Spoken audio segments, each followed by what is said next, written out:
आज ही Doubtnut app download करें। Doubtnut पर होगा अब आपके सभी मैथ्स, केमिस्ट्री, फिजिक्स और बायोलॉजी डाउट्स का सफाया। बस अपने क्वेश्चन की फोटो खींचो, उसे क्रॉप करो और तुरंत वीडियो सोल्यूशन पाओ। Download now. हेलो फ्रेंड्स, हमारे पास एक क्वेश्चन दिया गया है। बोला गया है कि एक पॉइंट चार्ज है जिसकी मैग्नीट्यूड +6 माइक्रोकूलम दी गई है। इसे प्लेस्ड किया गया है at a distance of 20 centimetre directly above the centre of a square of side 40 centimetre. ठीक है, तो मैग्नीट्यूड ऑफ फ्लक्स पूछा गया है थ्रू दिस स्क्वायर। तो सपोज करो हमारे पास इस तरीके से एक क्या है, स्क्वायर का साइड है। ठीक है, और ये इसके जस्ट एबव 20 सेंटीमीटर पे इसकी एक, ये कितनी है 40 सेंटीमीटर, ये भी 40 सेंटीमीटर, और इससे 20 सेंटीमीटर एबव, मतलब यहाँ से सपोज करो यहाँ से कितनी हाइट पे, 20 सेंटीमीटर की हाइट पे एक चार्ज प्लेस्ड किया गया है जिसकी मैग्नीट्यूड सपोज करो Q है। Q इक्वल्स टू +6 माइक्रोकूलम है। ठीक है, तो बोला गया है कि मैग्नीट्यूड ऑफ फ्लक्स कितना होगा थ्रू दिस स्क्वायर। तो एक चीज ध्यान दो, फ्लक्स होता क्या है, सबसे पहले ये हमें पता होना चाहिए। फ्लक्स का कॉन्सेप्ट आपको पता होना चाहिए। ठीक है, तो जो कॉन्सेप्ट होता है फ्लक्स का,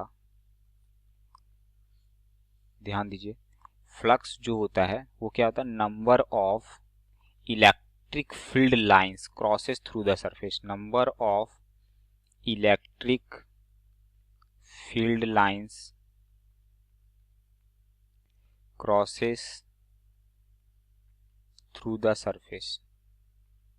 ठीक है, मतलब जिस सरफेस के अक्रॉस हम इलेक्ट्रिक फ्लक्स निकालना चाह रहे हैं, उस सरफेस के अक्रॉस जितनी number of electric field lines cross करेगी वो क्या देगा, उस सरफेस के अक्रॉस फ्लक्स देगा। बात क्लियर हो रही? ठीक है, तो सपोज करो हम इस सरफेस के अलोंग फ्लक्स निकालने वाले, तो उस सरफेस के अलोंग कितना number of electric field lines जाएगा, वही फ्लक्स देगी। तो सपोज हमें एक चीज पता है कि अगर सपोज करो एक पॉइंट चार्ज होता है Q, तो ये कितना number of electric field lines produce करता है। तो आपको एक चीज पता होना चाहिए कि number of electric field lines directly proportional होता है चार्ज के। जितना मैग्नीट्यूड ऑफ चार्ज जितनी ज़्यादा होगी वो उतना ज़्यादा इलेक्ट्रिक फील्ड लाइंस प्रोड्यूस करेगा वो, और उसका नंबर, उसको जो क्वांटिफाई किया जाता है वो किसके थ्रू किया जाता है, number of electric field lines जो होता है, लाइंस प्रोड्यूस्ड जो होता है, ये किसके बराबर होता है, that is 1/ε0 times of charge के बराबर होता है। तो कोई Q चार्ज कितना number of electric field lines produce करेगा, Q/ε0 करेगा। ये हो जाएगा total number of electric field lines produced, total number of electric field lines produced.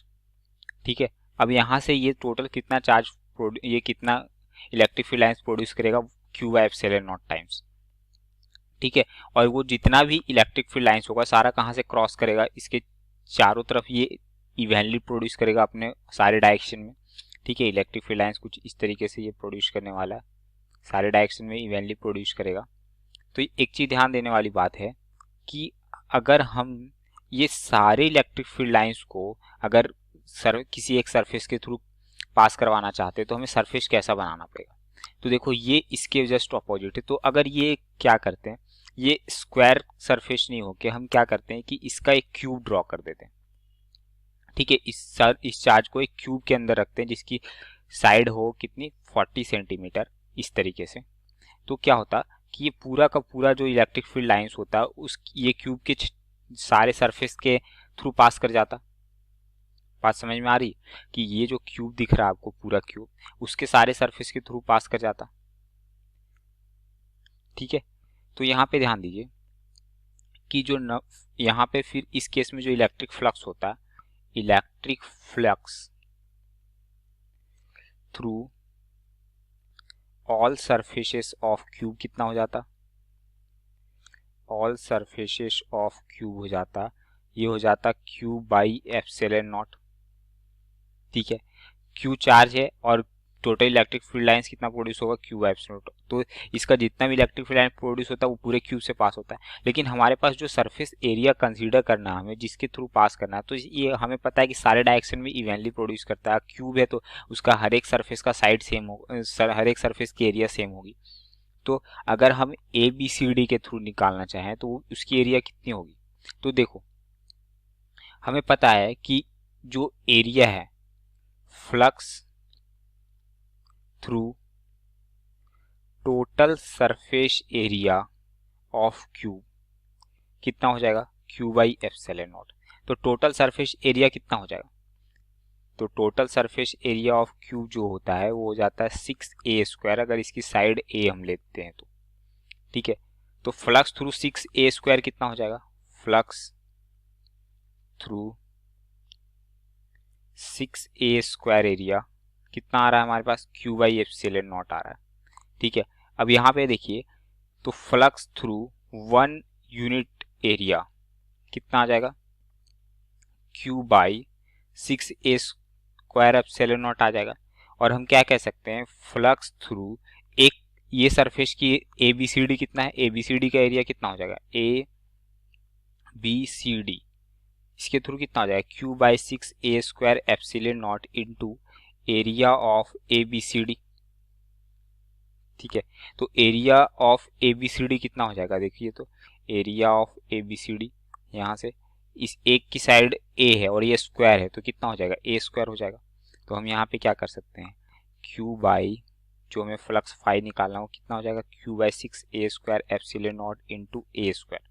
तो देखो a² से a² कैंसिल हो जाएगा और क्यू बाई 6 एप्सिलॉन नॉट आ जाएगा, Q by 6 epsilon not. Q की वैल्यू कितनी है हमारे पास, दैट इज 6 माइक्रोकूलम है, मतलब 6 इंटू 10⁻⁻⁶, और ये हो जाएगा 6 अपॉन एप्सिलॉन नॉट। तो 6 से 6 कैंसिल हो जाएगा और ये जो वैल्यू आएगी हमारे पास फाई की वो कितना आ जाएगा, 10⁻⁻6 अपॉन एप्सिलॉन नॉट आ जाएगा, ठीक है। तो कौन सा आंसर करेक्ट होगा हमारे पास, 10⁻⁻6 upon epsilon not, that is option number 4 correct हो जाएगा हमारा, ठीक है। तो इस तरीके से हम फ्लक्स निकाल सकते हैं इस सरफेस के लिए। आई होप आपको ये चीज़ें समझ में आई होगी, पूरा कॉन्सेप्ट क्लियर हो गया होगा। Thank you. क्लास 6 से 12 से लेके नीट, IIT, JEE मेंस और एडवांस के लेवल तक 10 मिलियन से ज़्यादा स्टूडेंट्स का भरोसा। आज ही डाउनलोड करें डाउटनेट ऐप या व्हाट्सएप कीजिए अपने डाउट्स 8400 400 400 पर।